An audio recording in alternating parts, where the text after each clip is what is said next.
ప్రియమైన ఆత్మీయులారా, అందరికీ నమస్కారం. ముందుగా మీ అందరికీ అంతర్జాతీయ ధ్యాన దినోత్సవ శుభాకాంక్షలు. మనకి భారతదేశంలో పురాతన కాలం నుంచి కూడా ఋషులు, మునులు, సత్పురుషులు, మహర్షులు వీళ్ళంతా కూడా ప్రపంచానికంటే కూడా ఆధ్యాత్మికానికి ఎక్కువ ఇంపార్టెన్స్ ఇచ్చారు. అంటే భౌతిక జీవితానికి ఆధ్యాత్మికానికి ఉన్నటువంటి ఆ తేడా ఏంటి అంటే, భౌతిక జీవితం అనేది కేవలం సుఖము, సంతోషము, బాధలు, కష్టాలు, తర్వాత ఎదుగుదల, జీవిత వికాసము అండ్ శరీర వికాసం, మానసిక వికాసం, బుద్ధి వికాసము, ఇంకా కొంచెం ముందుకెళ్ళినప్పుడు జీవిత వికాసం అనేది కొంతమేరకు విద్య ద్వారా, తల్లిదండ్రుల ద్వారా, తర్వాత ఉపాధ్యాయుల ద్వారా, ఆచార్యుల ద్వారా, శిక్షకుల ద్వారా కొంత అభివృద్ధి అనేది జరుగుతూ ఉంటుంది. ఇంకా కొంచెం ముందుకెళ్ళినప్పుడు మనిషి తన లోపల మేధస్సుని, తన లోపల ఉండేటువంటి విజ్ఞానాన్ని వెలికితీసి ముందుకు వెళ్తున్నప్పుడు అక్కడ జరిగేటటువంటి వికాసం ఏదైతే ఉందో అది మనిషిని ప్రపంచంలో ఒక ఉన్నతమైన స్థాయికి తీసుకెళ్తుంది. అంటే ఇప్పుడు ప్రపంచంలో గొప్ప గొప్పగా ఎదిగిన వాళ్ళంతా కూడా, అంటే వాళ్ళు ఎడ్యుకేషన్ పరంగా ఎదిగినా, మేధస్సు పరంగా ఎదిగినా, వాళ్ళు ఉద్యమాలు చేసినా, విప్లవాలు చేసినా, తర్వాత జ్ఞానాన్ని అందుకున్న, సత్య ధర్మ మార్గంలో నడిచిన, తర్వాత శాస్త్రవేత్త అయినా, మేధావి అయినా, వీళ్ళంతా కూడా జీవితాన్ని ఒక ఉన్నతమైన దశకి ఎలా తీసుకెళ్లారు, ఎలా వాళ్ళు ప్రపంచానికి కాంట్రిబ్యూషన్ చేశారు, ఎలా వాళ్ళకు ఉన్నటువంటి ఆ మేధస్సుని ప్రపంచానికి పంచారు అని మనం చూస్తూ ఉంటే రకరకాల మార్గాలు ఎంచుకున్నారు. ఇప్పుడు కేవలము ఒక మనిషి ఆధ్యాత్మిక మార్గంలో వచ్చి మాత్రమే ఒక ఉన్నతమైన స్థాయికి వెళ్తాడు అనేది ఒక డైమెన్షన్. బట్ స్పిరిచువల్ పాత్లో వచ్చినా రాకపోయినప్పటికీ కూడా కొంతమంది ఉన్నతంగా ఎదిగిన వాళ్ళు ఉన్నారు.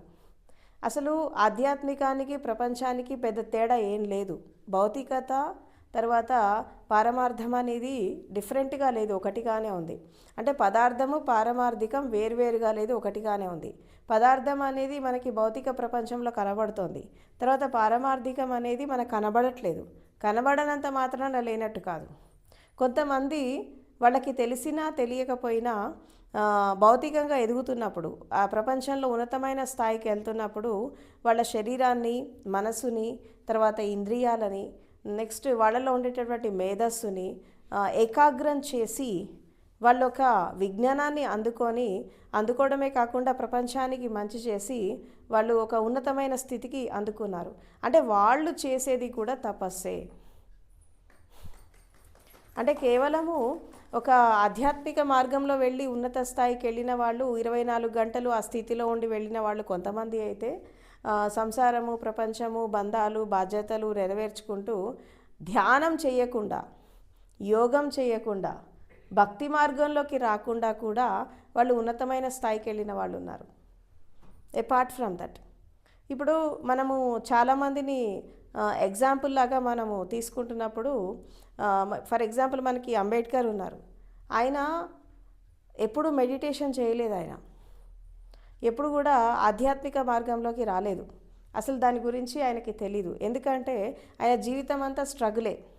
పుట్టినప్పటి నుంచి చచ్చిపోయేదాకా ఇటు కుల వివక్షత, మత వివక్షత, తర్వాత నెక్స్ట్ రకరకాల ప్రాబ్లమ్స్ అన్నీ ఫేస్ చేస్తూ వాళ్ళు బీదరికంలో, పేరెంట్స్ బాగా ఉన్నవాళ్ళు ఏం కాదు, బీదరికంలో ఒక పూట తినక ఆ స్థాయి నుంచి వచ్చి ఒక ఉన్నతమైనటువంటి విద్యని అభ్యసించి ఆ రోజుల్లో అబ్రాడ్ వెళ్ళి చదువుకొని, ఫారిన్ కంట్రీస్కి వెళ్ళి చదువుకొని ఒక ఉన్నతమైన స్థాయికి వెళ్ళాక తను ఎంచుకున్నటువంటి లక్ష్యము ఒక దీక్షలాగా వెళ్ళాడు. ఆ లక్ష్యాన్ని సాధించడానికి ఒక సంకల్ప బలంతో వెళ్ళాడు. ఆఖరికి సంకల్ప బలంతో వెళ్ళాక ఏం జరిగింది, తను ఒక పెరిగి పెద్దవాడైపోయి తను ఒక ఈ పాలిటిక్స్లోకి వచ్చాక, అంటే ఈ యొక్క మినిస్టర్ అయ్యాడు, ఆయన ఎంపీ అయ్యాడు. తర్వాత లా మినిస్టర్గా ఉంటున్నప్పుడు ఆయన కాన్స్టిట్యూషన్ రాయాలి అని చెప్పి వాళ్ళు పిలిచినప్పుడు కూడా చాలా దీక్షతో డైలీ 18 గంటలు ఆయన వర్క్ చేసేవాడు, 18 hours. పగలు రాత్రి తేడా లేకుండా 18 గంటలు వర్క్ చేసేవాడు అది రాసినప్పుడు. అంటే ఆయన లైఫ్ అంతా కూడా స్ట్రగుల్ ఫర్ ఎగ్జిస్టెన్స్, అంటే అస్తిత్వం కోసం పోరాటం చేశాడు. అంటే తన తన అస్తిత్వాన్ని కాపాడుకోవడం కోసం ఎప్పుడైతే పోరాడాడో, ఉద్యమాలు చేశాడో, విప్లవాలు చేశాడో, దాని ద్వారా ఏం జరిగిందంటే ఆయన ద్వారా ఎంతోమంది ప్రేరణ పొందారు. అంటే దాదాపు 80% ప్రజలకి ఆయన నాయకుడు అయ్యాడు. 80% భారతదేశంలో ఉండే 80% ప్రజలకి ఆయన లీడర్ అయ్యాడు. సో లీడర్ అవ్వడమే కాకుండా ఇప్పుడు నాయకుడు అనేవాళ్ళు ఎలా ఉండాలి, తను ఎదగడం కాదు, తనతో పాటు 100 మందిని ఎదిగేలాగా ప్రోత్సహించాలి. అది నాయకత్వం యొక్క లక్షణం. సో తను ఏం చేశాడు, నేను మాత్రమే గెలవడం కాదు, నాతో ఉన్న అందరూ కూడా గెలవాలి అనేటటువంటి ఉద్దేశంతో కాన్స్టిట్యూషన్లో fundamental rights, fundamental duties, reservations, policies, directive principles ఇవన్నీ కూడా ఇచ్చేసి మొత్తము భారతదేశంలో 80% ఎవరైతే ఇన్నాళ్ళు అణచివేతకి, కుల వివక్ష, మత వివక్షతో ఎవరైతే అణచివేయబడ్డారో, స్త్రీలు కానీ, పురుషులు కానీ, చిన్నపిల్లలు కానీ, వీళ్ళందరికీ కూడా ఒక రైట్స్ కల్పించి ఆయన ఒక ఉన్నతమైన స్థాయికి వెళ్ళడమే కాకుండా మళ్ళీ అప్పుడున్న చీకట్లో ఉన్నటువంటి మనుషులకు ఒక వెలుగును చూపించాడు. అంటే విద్య మాత్రమే మనిషిని లిబరేట్ చేస్తుంది, ఎడ్యుకేషన్ మాత్రమే మనిషిని ఒక ఉన్నతమైన స్థాయికి తీసుకెళ్తుంది. కాబట్టి విద్య ప్రతి వారి హక్కు, అంటే విద్యా హక్కు చట్టం తీసుకురావడము. అండ్ ఉమెన్ రైట్స్, ఎస్పెషల్లీ ఆడవాళ్ళు ఒకప్పుడు ఇంటి వరకే పరిమితం అయ్యేవాళ్ళు, వాళ్ళకి జ్ఞానాన్ని అందుకోవడానికి వీలుండేది కాదు, చదువుకోవడానికి వీలుండేది కాదు, దేనికి బయటికి పంపించేవాళ్ళు కాదు, ఒక రెస్ట్రిక్షన్లో పెట్టేవాళ్ళు. అట్లా స్త్రీలు కూడా విద్యని సాధించాలి, పురుషులతో సమానంగా స్త్రీలు కూడా ఎదగాలి అని ఉమెన్ రైట్స్ కల్పించి ఇప్పుడు ఈరోజు ఎస్పెషల్లీ ఆడవాళ్ళు అనుభవిస్తున్న హక్కులు, ఈ నేర్చుకుంటున్న విద్య, ఇదంతా కూడా ఒక విధంగా ఆయన సాధించిన ఫలితమే ఇది. ఈరోజు ఆడవాళ్ళు ఎమ్మెల్యేలు అవుతున్నారు, ఎంపీలు అవుతున్నారు, చదువుకుంటున్నారు, ఉద్యోగాలు చేస్తున్నారు. అంటే అది రాజ్యాంగంలో ఆయన కల్పించినటువంటి హక్కు. దాన్ని కల్పించడానికి ఆయన అందరితో ఫైట్ చేశారు. ఓటు హక్కు కల్పించడం కానీ, ఫండమెంటల్ రైట్స్ కల్పించడం విషయంలో ఆయన అందరితో ఫైట్ చేసి అది సాధించాల్సి వచ్చింది ఆ రోజుల్లో. అంటే లాస్ట్కి ఏం జరిగింది తెలుసా, ఇదంతా అయిపోయాక కాన్స్టిట్యూషన్ రాశారు, ఇండియాకి ఇండిపెండెన్స్ వచ్చేసింది, ఇదంతా అయిపోయాక ఆయనకి తెలియకుండానే ఒక వైరాగ్యం వచ్చేసింది. ఎందుకు వచ్చేసింది ఆ వైరాగ్యం అంటే, ఇప్పుడు ఆయనకి భార్య చనిపోతుంది. ఈ స్ట్రగుల్లో, ఈ పోరాటాలు చేస్తున్నప్పుడు, ఈ ఉద్యమాలు చేస్తున్నప్పుడు ఆయనకి భార్య చనిపోతుంది, 4 పిల్లలు చచ్చిపోతారు. అది సరైన విద్య, సరైన వసతులు లేక, సరైన మందులు లేక, సరైన వాతావరణం లేక, పౌష్టిక ఆహారం లేక 4 పిల్లలు చచ్చిపోతారు. భార్య కూడా ఇదే స్ట్రగుల్లో చనిపోతుంది. ఆఖరికి ఒంటరి అయిపోతాడు ఆయన. ఒంటరి అయిపోయాక ఏం జరిగింది, ఇదంతా అంటే ఆయన కుటుంబం కంటే కూడా, తర్వాత తను సంసార జీవితం కంటే కూడా ప్రపంచానికి, సమాజానికి ఎక్కువ ఇంపార్టెన్స్ ఇచ్చారు. ఆయన చేసే ఉద్యమాలకు ఎక్కువ ఇంపార్టెన్స్ ఇచ్చారు. అలా ఇవ్వడం వల్ల ఏం జరిగిందంటే పర్సనల్ లైఫ్ కోల్పోయాడు ఆయన వాళ్ళందరినీ కోల్పోయాడు. వాళ్ళ అన్నయ్య కూడా చనిపోతాడు, ఆఖరికి ఒక్కడే మిగులుతాడు. ఆ ఒక్కడు మిగిలాక ఆఖరికి ఏం జరుగుతుంది అంటే, ఇన్నాళ్ళు ఆయన చేసినటువంటి స్ట్రగుల్స్ అవన్నీ చేస్తూ ఉన్నప్పుడు ఆయన ఆరోగ్యం కూడా దెబ్బతింటుంది. టైంకి తిండి లేక, టైంకి ఫుడ్ లేక ఆయన హెల్త్ కూడా పాడవుతుంది. ఆఖరికి ఆయన ఒక డెసిషన్ తీసుకుంటాడు. ఏంటి అంటే, ఇదంతా కాదు లైఫ్ అనేది అని చెప్పి బాగా ఆలోచించి, మనిషిని ఒక ఉన్నతమైన స్థాయికి తీసుకెళ్లాలంటే మనము ఏదో ఒకటి కొత్తగా ట్రై చేయాలి అనేటటువంటి ఉద్దేశంతో కులము, మతము, విభేదాలు, విద్వేషాలు, మనిషిని మనిషిగా చూడలేనటువంటి ఆ యొక్క మతాన్ని వదిలేయాలా, ఆ కులాన్ని వదిలేయాలి, మనం ఏదో ఒక కొత్త దారిని ఎంచుకోవాలని చెప్పి ఆయన బుద్ధుడి మార్గాన్ని ఎంచుకున్నాడు. బుద్ధుడి మార్గాన్ని ఎంచుకొని దాదాపు ఆ రోజుల్లో, అంటే అక్టోబర్ 14, 1956లో 6 లక్షల మంది తన ఫాలోవర్స్తో ఆయన బౌద్ధ ధర్మాన్ని స్వీకరించాడు. ఒక విధంగా చెప్పాలంటే ఆయన పరివ్రాజకుడు, సన్యాసి అయ్యాడు. సన్యాసి అయ్యి ఆఖరికి ఏం జరుగుతుంది, ఆయన దీక్ష తీసుకున్నాక కేవలం 2 నెలలు మాత్రమే ఆయన జీవించాడు. 2 months. అక్టోబర్లో ఆ దీక్ష తీసుకుంటాడు. తర్వాత డిసెంబర్ 6, 1956లో ఆయన బాడీ వెకేట్ చేస్తాడు. అయితే ఆయన బాడీ వెకేట్ చేసేదానికంటే ముందు ఆయన బుద్ధుడి పైన ఒక బుక్ రాస్తాడు, బుద్ధ అండ్ హిస్ ధమ్మ అని చెప్పి. బుద్ధుడు ఆయన ధర్మం అని ఒక పుస్తకం రాశాడు. అది ఓన్లీ మ్యానుస్క్రిప్ట్ మాత్రమే కంప్లీట్ అయిపోయింది, కానీ అది ప్రింట్ కాలేదు. అప్పుడు తన అనుచరుణ్ణి పిలిచి, చూడు, ఈ బుక్ ప్రింట్ అయ్యేదాకా నేను ఉండను, నాకు టైం చాలా తక్కువ ఉంది, నేను వెళ్ళిపోతాను అని చెప్పి, ఇది నేను చచ్చిపోయినాక కూడా దీన్ని ప్రింట్ చేపియండి, ఈ బుక్ ఇలా పడేయద్దు, ఇది చాలా ఉపయోగపడుతుందని చెప్పి ఆ కాపీ ఆయనకు అప్పచెప్పేసి ఆయన 2 రోజుల్లో ఆయన బాడీ వేకేట్ చేశారు. అంటే ఒక మనిషి ధ్యానం చేయకుండా, యోగం చేయకుండా, భక్తిలోకి వెళ్ళకుండా, అసలు ఇదంటే ఏంటో తెలియకుండా తను ఎలా తన మరణం గురించి తనకి అవగాహన వచ్చింది, ఎలా తను మరణం గురించి తను చెప్పగలిగాడు. చాలామందికి ఆరోగ్యం బాగాలేకపోయినా ఏం బాగా బతికేస్తాం అని అనుకుంటారు. కానీ తనకు అర్థమైపోయింది తన శరీరం ఏంటి, తన పరిస్థితి ఏంటి, తన స్థితిగతులు ఏంటి అర్థమైపోయింది. అంటే అక్కడ ఏం జరిగింది, ఇప్పుడు మనకి కొలంబియా యూనివర్సిటీలో దాదాపు కొన్ని లక్షల పుస్తకాలు ఉన్నాయి. ఆ మొత్తం లైబ్రరీలో కొన్ని లక్షల పుస్తకాల్లో ఆ లైబ్రరీ మొత్తం అన్ని పుస్తకాలు చదివింది ఇద్దరు ప్రపంచంలో 2-3 ఉన్నారు. ఒకళ్ళు ఆల్బర్ట్ ఐన్స్టీన్, రెండవది డాక్టర్ బిఆర్ అంబేద్కర్. అన్ని పుస్తకాలు చదివి ఆ విజ్డమ్, అన్ని ధర్మ గ్రంథాలు, అన్ని శాస్త్రాలు, అన్ని శాస్త్రీయత అన్నీ అందుకున్నాక ఆ నాలెడ్జ్ అనేది ఎప్పుడైతే పీక్స్కి వెళ్ళిపోయిందో, అంటే మేధస్సు అనేది ఒక పరాకాష్ఠకి వెళ్ళిపోయిందో, మళ్ళీ అక్కడ మనిషికి వచ్చేది వైరాగ్యమే. ఆ వైరాగ్యం వచ్చినప్పుడు తను ఏం చేశాడు అంటే ఆటోమేటిక్గా మళ్ళీ ఆయనకు ఎవరు కనబడ్డారు, బుద్ధుడు కనబడ్డాడు. ఎందుకంటే ఈ కులంతో, మతంతో, వివక్షతతో, ఈ జాతి విభేదాలు, మత విభేదాలతో ఆయన విసిగిపోయి మనిషిని మనిషిగా చూసేటటువంటి ధర్మం ఒకటి కావాలి, మనిషిని మనిషిగా గౌరవించేటటువంటి ఒక మార్గం కావాలి అని ఆయన వెతుకుతున్నటువంటి క్రమంలో ఆయనకి గౌతమ బుద్ధుడు కనిపించాడు. ఎస్పెషల్లీ ఆయనకి నలుగురిని ఆయన గురువులాగా భావిస్తారు. ఒకటి కబీర్, సంత్ కబీరు, తర్వాత గౌతమ బుద్ధుడు, నెక్స్ట్ ఈయన జ్యోతిరావు పూలే, తర్వాత కార్ల్ మార్క్స్. వీళ్ళని గురువులాగా భావించారు.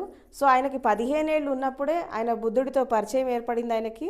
సో ఆయనకి ఒక వయసు వచ్చాక ఆయన ఆ మార్గంలో రావడమే కాకుండా ఇంకా కొంచెము అందరినీ కూడా తీసుకురావడం జరిగింది. ఈరోజు భారతదేశంలో బౌద్ధ ధర్మం అనేది ఇంకా ఉంది అంటే దానికి కారణం డాక్టర్ బిఆర్ అంబేద్కర్, లేకపోతే ఎప్పుడో పంపించేశారు భారతదేశం నుంచి. అండ్ ఇంకోటి ఏంటి అంటే మనకి బౌద్ధ ధర్మం గురించి ఇంకా చెప్పాలంటే మనకి ఎస్ఎన్ గోయంకా గారు, మీకు తెలుసు కదా, విపස්සన ఆచార్య. ఈయన ద్వారా ధర్మపరంగా ఎస్టాబ్లిష్మెంట్ జరిగితే తర్వాత ఈయన గోయంకా ద్వారా సాధనా మార్గంలో మళ్ళీ ధర్మము కొత్త మార్గంలో మళ్ళీ ఎస్టాబ్లిష్మెంట్ అవ్వడం జరిగింది. దాదాపు 200 సెంటర్స్ ఉన్నాయి, ఏది విపස්සన సెంటర్స్ వరల్డ్ వైడ్. సో ఒకళ్ళు సాధనా మార్గాన్ని ఎస్టాబ్లిష్ చేస్తే ఇంకోటి ధర్మాన్ని ఎస్టాబ్లిష్ చేశారు. సో ఈరోజు ఇంకా బౌద్ధ ధర్మం కానీ, సాధన కానీ, విపස්සన కానీ, బుద్ధ ఫిలాసఫీ కానీ ఇవన్నీ ఇంకా మనము చదువుకుంటున్నామంటే వీళ్ళిద్దరి కాంట్రిబ్యూషన్. అంటే ఇక్కడ నేను ఇది ఎందుకు చెప్తున్నానంటే ఈయన లాంటి వాళ్ళు చాలామంది ఉన్నారు. ఇప్పుడు సైంటిస్టులు ఉన్నారు, ఎడిసన్ ఉన్నాడు, బెంజమిన్ ఫ్రాంక్లిన్ ఉన్నారు, లూయిస్ పాస్చర్ ఉన్నారు, అలెగ్జాండర్ ఫ్లెమింగ్, ఒక్కొక్కళ్ళు ఒక్కొక్క ఫీల్డ్లో ఎదిగిన వాళ్ళు ఉన్నారు. మన దగ్గర చూసుకుంటే ఈశ్వర్చంద్ర విద్యాసాగర్, ఎంతోమంది విద్యావంతులు ఉన్నారు, రవీంద్రనాథ్ ఠాగూర్, వివేకానందుడు, వీళ్ళంతా బాగా చదువుకున్న వాళ్ళు. ఈవెన్ జిడ్డు కృష్ణమూర్తి, సద్గురు ఓషో. అంటే ఇటు జ్ఞానాన్ని అటు మేధస్సుని రెండింటిని కలుపుకొని వెళ్ళిన వాళ్ళు చాలామంది ఉన్నారు. ఇటు సైన్స్ని, అటు స్పిరిచువాలిటీని, ఇటు సమాజాన్ని ఎంచుకొని వచ్చిన వాళ్ళు చాలామంది ఉన్నారు. అంటే దీన్ని బట్టి చూస్తే మనకేమర్థమవుతుంది అంటే ధ్యానం చేస్తేనే కాదు, ధ్యానపూర్వకంగా జీవిస్తే కూడా మనిషికి జ్ఞానం వస్తుంది. వాళ్ళు మనలాగా కూర్చొని తపస్సు చేయలేదు, మనలా కూర్చొని ధ్యానం చేయలేదు వాళ్ళు, అయినప్పటికీ కూడా వాళ్ళు ఆ స్థాయికి వెళ్ళిపోయారు. అంటే ఇక్కడ ఒక విషయం అర్థం కావాలి, ఏంటి అంటే ఈ పదార్థము పారమార్థికము వేరు కాదు, ఒకటే. భౌతిక ప్రపంచము ఆధ్యాత్మికం వేరు కాదు, ఒకటే. ఈ పదార్థం లేకుండా పారమార్థికం ఉండదు, పారమార్థికం లేకుండా పదార్థం అనేది భూమి మీద నిలబడదు. సో కాబట్టి ఈ రెండింటిని ఎవరైతే కలుపుకొని వెళ్తారో, ఇటు మ్యాటరు అటు స్పిరిట్, ఈ రెండింటిని కలుపుకొని ఎవరైతే వెళ్తారో వాళ్ళ జీవితమే ధ్యాన జీవితం.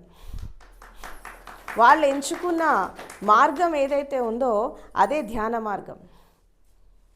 సో ధ్యానం అనేది ఒక విధంగా చెప్పాలంటే అందరూ బుద్ధుడి నుంచి స్టార్ట్ అయింది అని చాలామందికి తెలుసు. కానీ అంతకంటే ముందు కూడా ఇప్పుడు పరమశివుడు కానీ, మహర్షి పతంజలి కానీ, ఇప్పుడు మహర్షి పతంజలి విషయంలో మనం తీసుకుంటే కూడా ఆయన అష్టాంగ యోగాలో యమ, నియమ, ఆసన, తర్వాత ప్రాణాయామ, ప్రత్యాహార, ధారణ, ధ్యానం, సమాధి, అంటే అష్టాంగ యోగాలో కూడా ఆయన ధారణ తర్వాత ధ్యానాన్ని ఆయన అక్కడ స్టార్ట్ చేసి సమాధిలోకి ఎంటర్ అయ్యి సమాధిలో 108 టెక్నిక్స్ ఇచ్చేసి ఆయన అష్టాంగ యోగాన్ని ఇచ్చారు, తర్వాత యోగ దర్శనాన్ని ఇచ్చారు. అంటే బుద్ధుడి కంటే ముందు కూడా ధ్యానులు ఉన్నారు. అంటే ఒక విధంగా చెప్పాలంటే అసలు ధ్యానం అంటే ఏంటి? What is meditation? మెడిటేషన్ అంటే ఏంటంటే మనం జీవితాన్ని ఒక ఎరుకతో జీవించడం. ఏ పని చేసినా మనస వాచ కర్మణ త్రికరణ శుద్ధిగా చేయడం.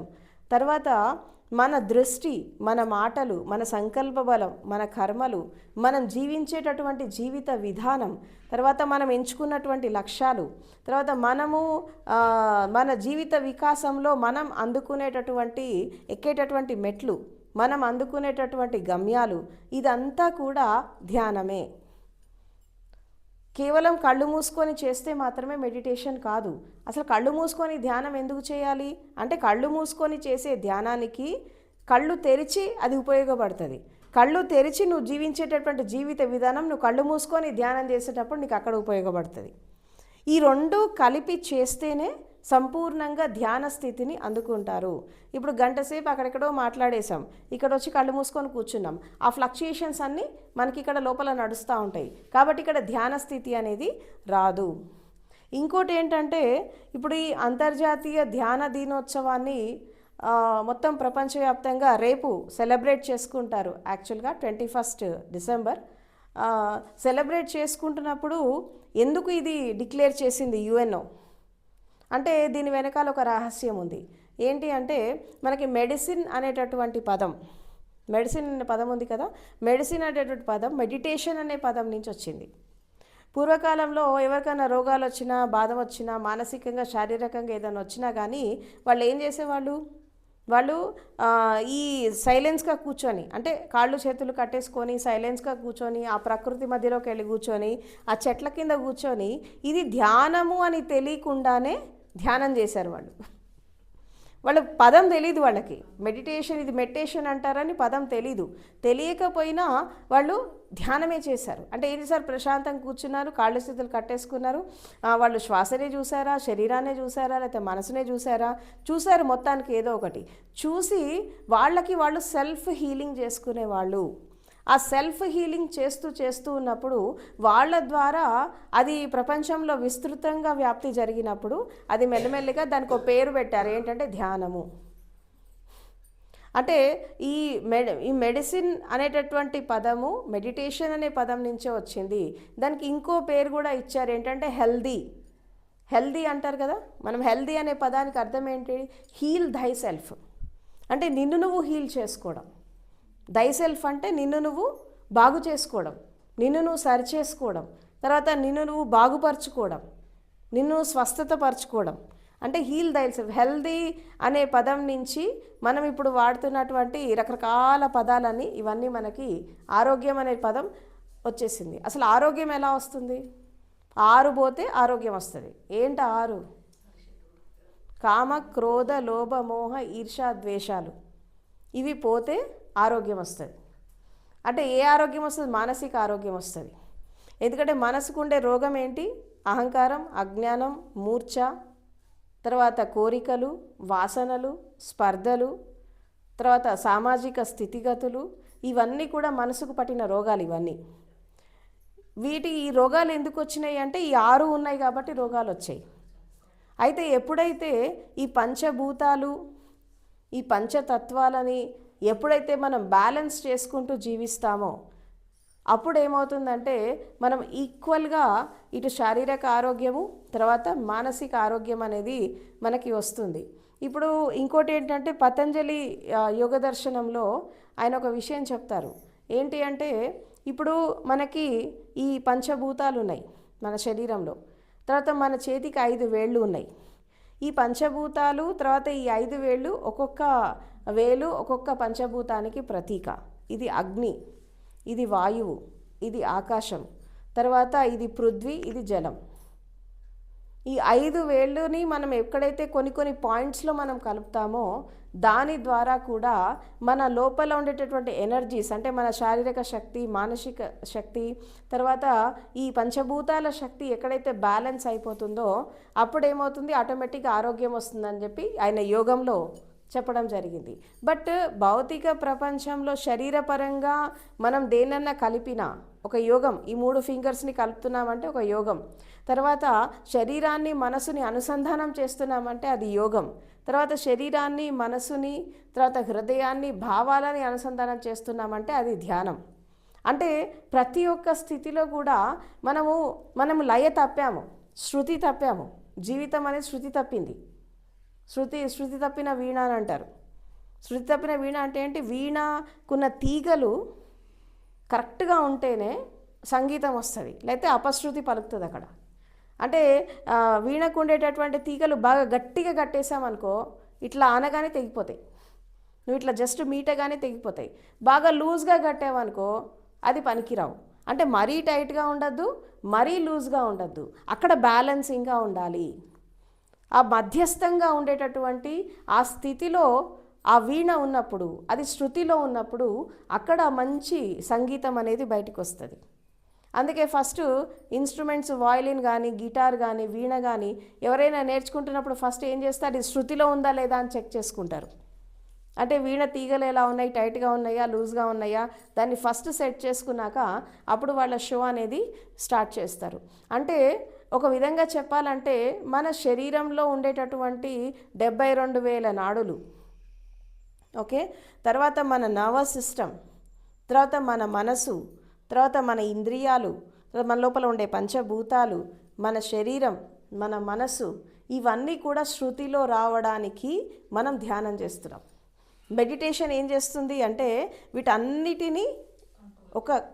వీటన్నిటినీ ఒక ఏకాగ్రం చేస్తుంది, ఒక యోగంలోకి తీసుకొస్తుంది. ఇక్కడ కంట్రోలింగ్ ఏం ఉండదు, యోగంలోకి తీసుకురావడం, ఏకత్వంలోకి తీసుకురావడం. ఎప్పుడైతే ఏకత్వంలోకి తీసుకొచ్చామో ఆటోమేటిక్గా అన్నీ లైవ్ అయిపోతాయి. అక్కడ నువ్వు దాన్ని ఇంకా డివైడ్ చేయలేవు. ఇది శరీరము, ఇది మనసు, ఇది ఇంద్రియాలు, ఇదన్నీ నువ్వన్నీ డివైడ్ చేయలేవు. అన్నీ ఏకాగ్రం అయిపోతాయి. ఆ ఏకాగ్రం అయ్యేటటువంటి స్థితే ధ్యాన స్థితి. అంటే ఒక విధంగా చెప్పాలంటే జీవితం అనేది మొదలైపోయాక, తల్లి గర్భం నుంచి బయటకు వచ్చి లైఫ్ అనేది స్టార్ట్ అయ్యాక ఏం జరుగుతుంది అంటే మనము విడిపోయినాయి అన్నీ. శరీరం ఒక దశలో పోతుంది, మనసు ఇంకో దశలో పోతుంది, హృదయం ఇంకో దశలో పోతే, ఇంద్రియాలు ఇంకోవైపు పోతూ ఉంటాయి. అందుకే జీవిత రథము గమ్యాన్ని చేరతలేదు. ఇప్పుడు ఒక రథానికి 5 గుర్రాలు ఉన్నాయి. ఈ 5 గుర్రాలు సమానంగా పోతేనే ఈ రథం గమ్యం చేరుతుంది. అంతేగాని ఒకటి తూర్పు, ఒకటి పడమర, ఒక పశ్చిమం పోతే చేరుతుందా? చేరదు. అదేవిధంగా మన జీవితం కూడా ఒక లక్ష్యాన్ని, గమ్యాన్ని ఎందుకు చేరుకోలేకపోతుంది అంటే మనం లాగుతున్నారు కదా, ఇంద్రియాలు ఒకవైపు లాగుతున్నాయి, మనసు ఒకవైపు లాగుతుంది, శరీరం ఇంకోవైపు లాగుతుంది, పంచభూతాలు ఇంకోవైపు లాగుతాయి. ఇంకెక్కడ గమ్యాన్ని చేరుతాం? అసలు మెడిటేషన్ ఎందుకు చేయాలి అంటే ఈ శరీరాన్ని, మనసుని, ఇంద్రియాలని, తర్వాత ఈ యొక్క శక్తిని, ఈ లోపల ఉండే నరాలని, గ్రంథులని, తర్వాత రకరకాల సిస్టమ్స్ని, వీటన్నిటినీ కూడా ఒక యోగంలోకి, ఒక లయలోకి తీసుకురావాలి, ఒక శృతిలోకి తీసుకురావాలి. ఎప్పుడైతే ఒక శృతిలోకి, ఒక లయలోకి తీసుకొచ్చేటటువంటి ఆ పద్ధతికి మనం పెట్టుకున్న పేరేంటంటే ధ్యానము. ఇది ఒక సిస్టమ్, ఇది పూర్వకాలం నుంచి కూడా నడుస్తుంది. సో ఒక విధంగా చెప్పాలి అంటే ఈ ధ్యానం అనేది చేసేది కాదు. ఇదేదో మనం చేసేస్తున్నాము, ఏదో ఎక్సర్సైజ్ చేసేస్తున్నాము, ఇది కసరత్తు కాదు. ధ్యానం అనేది కసరత్తు కాదు. ధ్యానం అనేది మంత్రం కాదు, జపం కాదు, స్తోత్రం కాదు, స్తుతి కాదు. అవునా? ధ్యానం అనేది ఒక మెమొరీ కాదు. ధ్యానం అనేది ఒక స్టేట్, ఒక స్థితి. ఏంటా స్థితి అంటే ఎప్పుడైతే నీ శరీరము శూన్యమైపోతుందో, అంటే శరీరం కదలకుండా అయిపోతుందో, మనసు నిర్మలమైపోతుందో, అంటే ఆలోచన రహిత స్థితి ఎప్పుడైతే వస్తుందో, తర్వాత హృదయం అనేది ఎలాంటి ప్రకంపన లేకుండా, ఎలాంటి ఉత్తేజన లేకుండా ప్రశాంతం అయిపోతుందో, అదేవిధంగా శ్వాస కూడా టోటల్గా స్తబ్దం అయిపోతుందో, శ్వాస లేనటువంటి స్థితి, అంటే ఒక విధంగా చెప్పాలంటే శ్వాస యొక్క శూన్య స్థితి ఎప్పుడైతే వస్తుందో అక్కడ వచ్చేటటువంటి ఆ స్టేట్ని మెడిటేటివ్నెస్ అంటారు దాన్ని. అంటే ఆ సైలెన్స్ మూమెంట్స్, ఆ నిర్మలమైన స్థితి, ఆ నిశ్చలమైన స్థితి, అదే ధ్యాన స్థితి. ఇదంతా ప్రయత్నమే. ఇప్పుడు మీరు చేసేదంతా ప్రయత్నమే. శరీరం మీద దృష్టి పెట్టినా, మనసు మీద దృష్టి పెట్టినా, శ్వాస మీద ధ్యాస పెట్టినా, దేని మీద పెట్టినా ఇదంతా ప్రయత్నమే. ఈ ప్రయత్నం ఎక్కడి దాకా తీసుకెళ్తుంది అంటే ఆఖరికి ఆ నిశ్శబ్ద స్థితిలోకి, ఆ శూన్య స్థితిలోకి, ఆ నిర్మలమైన స్థితిలోకి. ఆ నిర్మలమైన స్థితి ఎలా ఉంటుంది అంటే ఇప్పుడు అలలు లేనటువంటి కొలనులాగా ఉంటుంది. ఇప్పుడు ఒక కొలను తెలుసు కదా, నీటి కొలను. ఒక నీటి కొలనులో మీరు ఒక రాయి వేసారనుకోండి, అలలు అలలు వచ్చేస్తాయి మొత్తం. ఆ అలలు పోయినాక మళ్ళీ నీటి కొలను చాలా ప్రశాంతంగా ఉంటుంది. ఓకే, అదేవిధంగా ఇప్పుడు పౌర్ణమి నాడు రాత్రిపూట ఆ నీటి కొలనులో చంద్రుడు ప్రతిబింబం చాలా స్పష్టంగా కనబడుతుంది, ఎలాంటి అలజడి లేకుండా. అదే దాంట్లో ఒక రాయేస్తే ఆ బొమ్మ చెదిరిపోతుంది. అదేవిధంగా మన లోపల కూడా ఒక నీటి కొలను ఉంది. దాన్ని ఏమంటారు? మానస సరోవరం. దాన్ని ఏమంటారు? మానస సరోవరం. మానస సరోవరం అక్కడిది కాదు, నీ లోపల ఉంది. మానస సరోవరం అంటారు. ఆ సరోవరంలో అన్ని రాళ్లే పడుతున్నాయి. అంటే అంత అలజడే. ఏం అలజడి అది?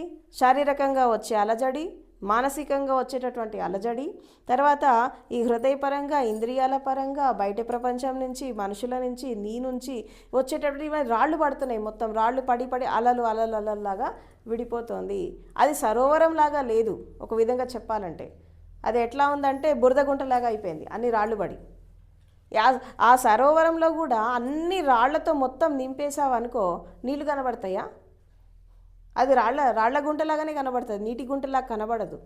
అదేవిధంగా మనం చేస్తున్నటువంటి యాత్ర, అది లైఫ్ ఆఫ్టర్ లైఫ్ మనం చేస్తున్నటువంటి జర్నీ, తర్వాత ఈ లైఫ్లో మనము ఏర్పరచుకున్నటువంటి ప్రకంపనాలు, వైబ్రేషన్స్, దీని సెన్సేషన్స్, పల్సెస్, ఇంపల్సెస్, తర్వాత పర్సెప్షన్స్, ఇవన్నీ కూడా ఆ మానస సరోవరంలో రాళ్లలాగా తయారైపోయినాక ఏమైపోతుంది?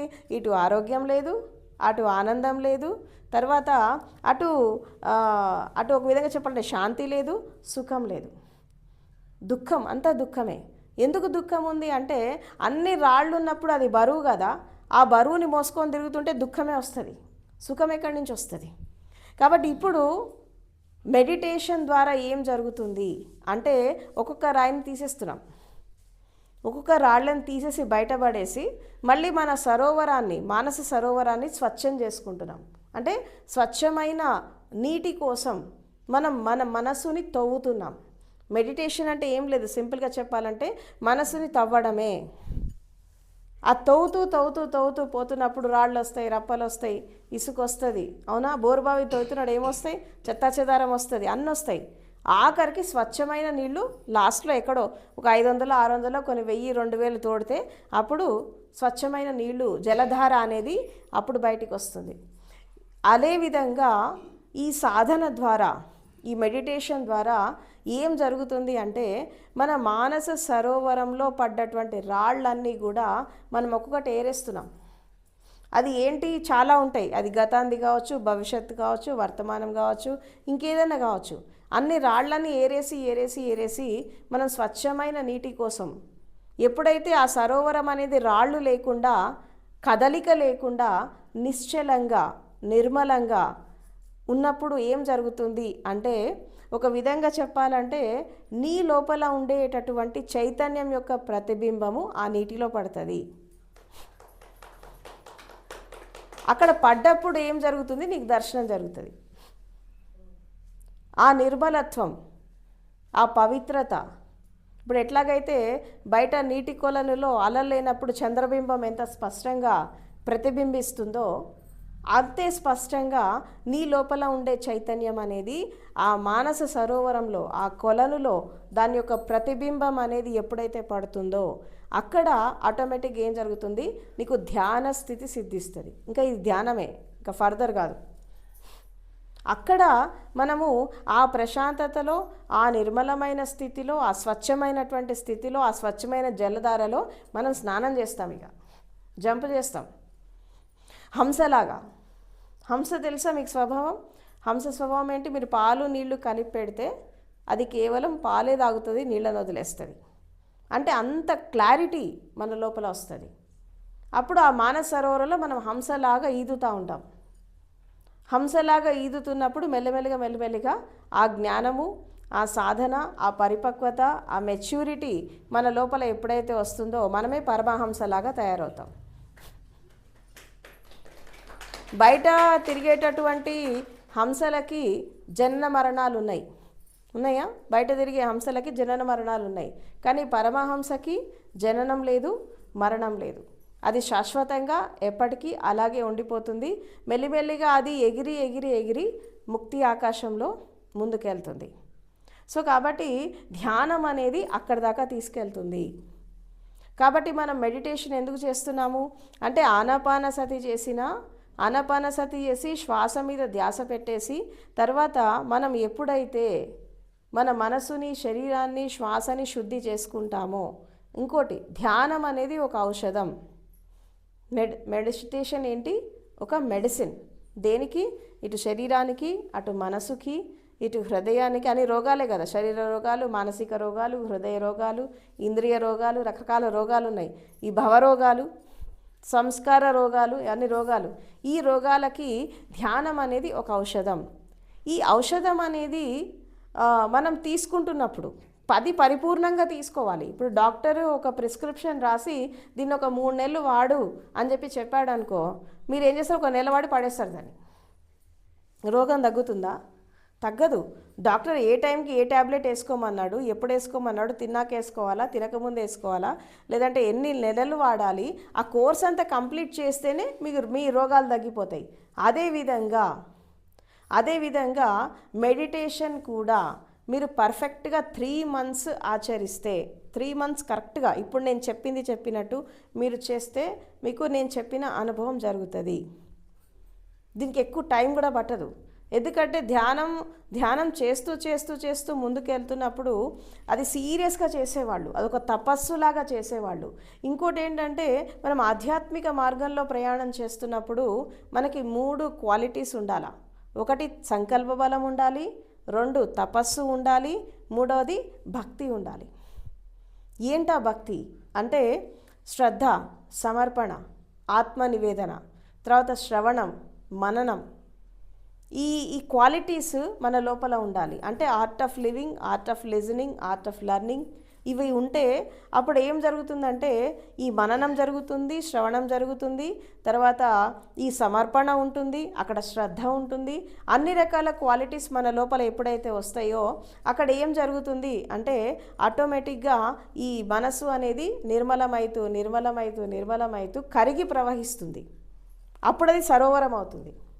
ఇంకొక విషయం కూడా నేను చాలా స్పష్టంగా చెప్పదలుచుకున్నా. ఏంటి అంటే except physical body everything is energy. అంటే ఈ కనిపించే భౌతిక దేహం తప్పించి మిగతా అన్ని శక్తి స్వరూపాలే మన లోపల. ఇప్పుడు మనసు ఉంది అనుకుంటుంది, దానికి రూపం ఉందా? ఇప్పుడు ఆలోచనలు ఉన్నాయి, ఆలోచనలు వస్తున్నాయి అంటున్నాం, కానీ దానికి రూపం ఉందా? ఆలోచనలు కర్మలాగా మారితే దానికి రూపం వస్తుంది. అర్థమైంది మీకు? ఆలోచన వచ్చింది, మీరు ఒక కర్మ చేశారు, పని చేశారు, అప్పుడు దానికి రూపం వచ్చింది. కానీ అసలు ఆలోచనలకు రూపం లేదు. ఆలోచనలాగా ఉన్నంత వరకు దానికి రూపం లేదు. ఇంద్రియాలకి రూపం ఉందా? అరిషడ్ వర్గాలకి రూపం ఉందా? హృదయానికి రూపం ఉందా? దేనికి లేదు. ఈవెన్ మన ప్రాణశక్తికి రూపం ఉందా? శ్వాసకి రూపం ఉందా? లేదు. ఓన్లీ ఫిజికల్ బాడీకి ఆకారం ఉంది, మిగతా అన్నీ కూడా శక్తి స్వరూపాలే. కానీ మనం రూపాన్ని ఇస్తున్నాం దానికి. ఎట్లా ఇస్తున్నాము? ఇంకో ఇది అహంకారం, ఇంకో ఇది అజ్ఞానం, ఇది కామము, ఇది క్రోధము, ఇది ఈర్ష, ద్వేషము. ఎందుకు దానికి రూపం వస్తుందంటే మనం ఆలోచన రాగానే దాన్ని ఇమీడియట్గా దాన్ని ఇంప్లిమెంట్ పెట్టేసి దాన్ని ఒక కర్మలాగా చేసి మనం దానికి రూపం ఇచ్చేస్తున్నాం, ఒక సంఘటన క్రియేట్ చేస్తున్నాం. అది మన అజ్ఞానంలో మనం చేసేటటువంటి పని. అది మన అహంకారంతో, మన అజ్ఞానంతో మనం చేసి దానికి రూపం ఇచ్చేసి మనం చేస్తున్నాము. అంటే ఆలోచన, భావము అనేది కర్మలాగా మారకపోతే దానికి రూపం లేదు. రూపం మనం ఇస్తున్నాం. ఏదో పిండిని బొమ్మను చేసి దానికి ప్రాణం పోసి రూపం ఇచ్చినట్టు. అవును, మనం చేసే పనులన్నీ అలాగే ఉంటాయి. లేని దాన్ని ఊహించుకొని ఒక బొమ్మ గీసి ఈ బొమ్మ నేను అని ఏడ్చినట్టు. మీకు చిన్న స్టోరీ చెప్తా ఇక్కడ. ఏంటి అంటే ఒక మంచి చిత్రకారుడు ఉండేవాడు, ఆర్టిస్ట్ ఉండేవాడు. సో ఈ ఆర్టిస్ట్ ఏం చేశాడంటే, ఆయనకు బాగా మంచి పెయింటింగ్స్ చేయడం అలవాటు ఉండి తను ఒక మంచి అడవి ప్రాంతానికి, ఒక పల్లెటూరుకి వెళ్తాడు. ఇలాగే వెళ్ళి ఒక చెట్టు కింద కూర్చొని తన బొమ్మలేవో తను గీసుకుంటూ ఉంటాడు. గీసుకొని వెళ్తూ ఉన్న క్రమంలో రాత్రిపూట ఆ అడవి మార్గం గుండా ప్రయాణం చేస్తున్నప్పుడు ఏదో అనుకోకుండా ఒక జంతువు, ఒక సరైనటువంటి ఒక క్రూర మృగమో ఏదో వచ్చి అది ఎదురుపడ్డప్పుడు ఆ పక్క నుండి చెట్టు చాటు నుంచి చూసి దాన్ని బొమ్మ గీస్తూ ఉంటాడు. తర్వాత అట్లా పోతూ ఉంటే ఒక అందమైన చిన్న పిల్లాడు కనబడతాడు, అతని బొమ్మ గీస్తూ ఉంటాడు. ఓ రోజు ఈ బొమ్మలన్నీ తీసుకొని తను ఇంటికి పోయి తను ఇక అక్కడ పెట్టుకొని క్యాన్వాస్ అక్కడ పెట్టేసి నిద్రపోతాడు. ఒక అర్ధరాత్రి తను లేచి తను ఏదైతే చీకట్లో ఒక పులి బొమ్మనో సింహం బొమ్మనో ఏదో ఒకటి గీశాడు కదా, తను అది చూసి భయపడతాడు. అమ్మో, నా సింహం వచ్చేసింది అని చెప్పి. తను గీసిన బొమ్మే అది, తను గీసుకున్న బొమ్మనే, తను పేపర్ మీద క్యాన్వాస్ మీద గీసుకున్న బొమ్మను చూసేసి తను భయపడతాడు. అమ్మో, సింహం వచ్చింది అని చెప్పి. తర్వాత ఒక అందమైన పిల్లాడిని చూసి, అబ్బా ఇలాంటి పిల్లాడు నాకు ఉంటే బాగుండు, ఇలాంటి పిల్లాడు అంటే తను గీసిన బొమ్మ వైపే తను వ్యామోహంలో పడిపోతున్నాడు. అసలు అక్కడ గీసినప్పుడు ఆ సంఘటన అది జరిగిపోయింది, ఆ బొమ్మ మాత్రమే మిగిలింది. ఆ బొమ్మని పట్టుకొని వ్యామోహం పెంచుకున్నాడు, అదే బొమ్మని పట్టుకొని భయపడుతున్నాడు. ప్రతి మనిషి జీవితంలో చేసే తప్పు ఇదే. మనం గీసుకున్న బొమ్మలు, మనం ఏర్పరచుకున్నటువంటి మనుషులు, మనం ఏర్పరచుకున్నటువంటి బంధాలు, అవునా, తర్వాత మనం ఏర్పరచుకున్నటువంటి ఇదంతా కూడా చూసుకొని మనమే ఆనందిస్తున్నాం, మనమే దుఃఖపడుతున్నాం, మనమే బంధాలలో పడిపోతున్నాం, మనమే వ్యామోహాల్లో పడిపోతున్నాం. ఇదంతా మనం ఏర్పరచుకున్నటువంటి ప్రపంచము. దీన్ని వదిలేయడం కష్టమా? చాలా ఈజీ. ఎందుకంటే నువ్వే ఏర్పరచుకున్నావు కదా. నువ్వు ఒక్కసారి సత్యాన్ని తేటతెల్లంగా చూసావనుకో, there ends the matter. Truth అనేది అర్థమైందనుకో, సత్యం అయిపోతుంది. ఇంకా అంతకంటే చేసేది ఏం లేదు అక్కడ. సో కాబట్టి మనం మెడిటేషన్ ఎందుకు చేస్తున్నాం? ఆధ్యాత్మికం ఒక మనిషికి ఎందుకు కావాలి అంటే, సత్యంతో అనుసంధానమై జీవించడం, ధ్యానపూర్వకంగా జీవించడం, జాగృతిలో జీవించడం, తర్వాత మనము ఎంచుకున్న జీవిత లక్ష్యాలని సరైన టైంలో సరైన దిశలో కంప్లీట్ చేసుకోవడానికి తప్పకుండా ధ్యానం అనేది చేయాలి. ధ్యానం చేసే ద్వారా ఏం జరుగుతుంది? ఇందాక చెప్పినట్టు మానస సరోవరంలో ఉన్న రాళ్లన్నీ తీసేసి మళ్ళీ నీటిని స్వచ్ఛంగా చేసుకొని మన ప్రతిబింబాన్ని మళ్ళీ మనము దర్శించడం. కాబట్టి శ్వాస విజ్ఞానం ఏంటి, ఇంకా దాని స్థితులు ఎలా ఉంటాయి అనేది మనము తెలుసుకుందాము. సో ఇది అంతర్జాతీయ ధ్యాన దినోత్సవం సందర్భంగా మీ అందరికీ నా శుభాకాంక్షలు. అండ్ అదేవిధంగా ధ్యానం అనేది జీవితంలో ఒక భాగం కాదు, ధ్యానమే జీవితం, జీవితమే ధ్యానం. సో ప్రతి ఒక్క స్థితిని, ప్రతి ఒక్క దృష్టిని మనము ఏర్పరచుకుంటూ ముందుకెళ్ళాలి. ప్రతి క్షణం ధ్యానపూర్వకంగా జీవించాలి. Thank you very much.